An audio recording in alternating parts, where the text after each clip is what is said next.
Muito bem. Então, Jesus diz, se alguém quiser seguir após mim. Ora, ele tem na frente dele os apóstolos, e é sobre eles, porque ele os escolheu. Os discípulos que seguem para aprender, sobre eles não há cobrança, não é? Há a expectativa de que aqueles que o Senhor não só escolheu, mas como preparou para exercer a tarefa que eles deveriam exercer após a sua partida, dessem cumprimento a essas tarefas, não é? E ele vai dizer a eles que estão com este desejo, mas nós também podemos levar para nós, não é? Estamos aprendendo aqui junto. Não estávamos lá na hora, Jesus e os 12. Por que interessante? Qual era a grande tarefa dos 12? Era com o ser humano. Daí ele ter, imaginamos, não é, mandado aproximar a multidão. Por quê? Porque a multidão seria o objeto principal de ação desses apóstolos depois da sua partida. Agora eles acompanhavam o mestre, e o mestre falava, e o mestre curava, e o mestre divulgava o evangelho. Mas ele iria partir, e todas essas tarefas passariam para aqueles 12. Então não era falar só, era efetivamente se comprometer com a multidão. Hoje nós podemos não estarmos comprometidos com uma multidão, mas a providência divina permite que pessoas se aproximem de nós. A providência divina nos traz pessoas as quais identificamos por laços de sangue ou de afeto, como família, como pessoas que estão eleitas no nosso coração como importantes. Vamos imaginar só essas, não outras. Ora, nós temos pessoas que consideramos importantes, podem ser pais, podem ser filhos, irmãos, que necessariamente, por serem importantes, não são pessoas fáceis, não é? A multidão exige, o ser humano exige.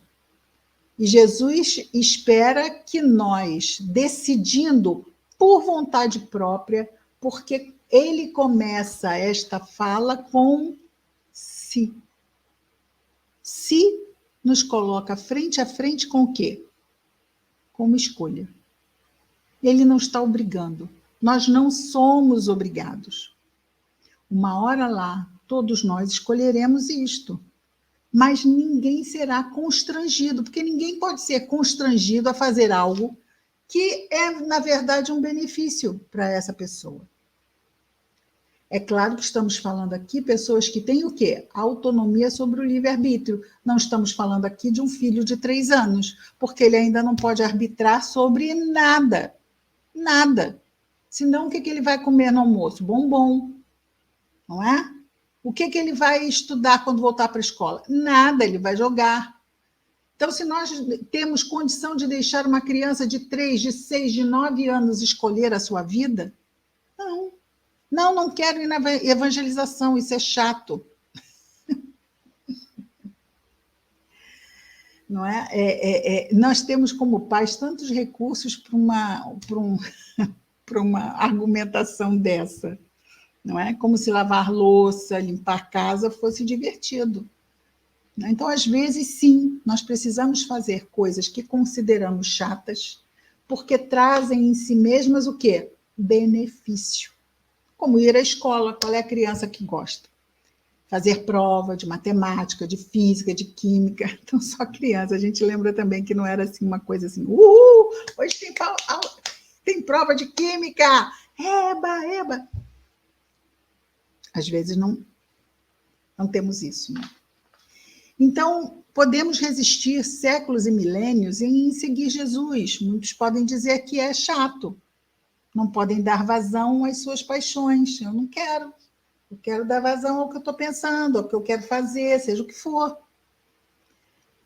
Tem um momento em que a gente percebe, e às vezes a gente olha para o outro e diz assim, gente, aquela pessoa é muito iluminada.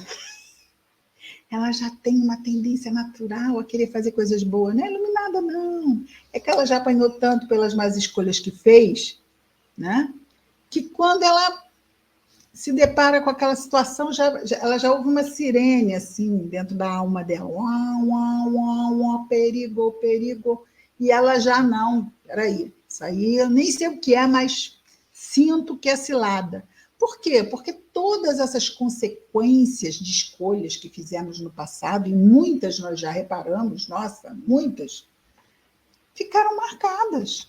Isso é muito bom, isso faz praticamente um mapa, né? Onde caminhos vão sendo eliminados por já serem considerados pela nossa alma como caminhos inválidos, caminhos não realmente desejáveis no sentido ideal do espírito imortal, né? Porque se a gente for pensar como materialista, o mundo pode pegar fogo, se eu morrer eu viro pó, então nada faz sentido.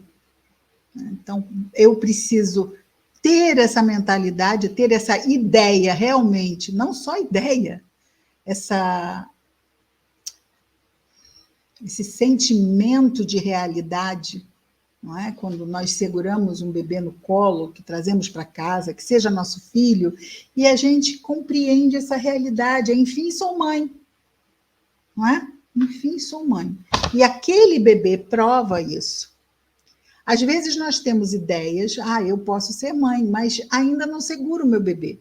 Tem certas verdades que, num determinado momento, nós vivemos como materializadas, eu não tenho mais dúvida, está aqui. Mas está aqui aonde? Materializada a ideia de Jesus, a ideia da espiritualidade, não é algo que eu possa pegar, mas eu sei, é palpável na minha alma, né? Não há questão. Né? Claro que eu posso ter perguntas e dúvidas, mas eu vou buscar respostas. E isso também o Espiritismo nos dá. Não é? Teve a campanha dos 150 anos do Livro dos Espíritos, que a legenda era: para ser feliz, você precisa de respostas. Aí vinha embaixo, o Livro dos Espíritos. Muito bonita essa campanha.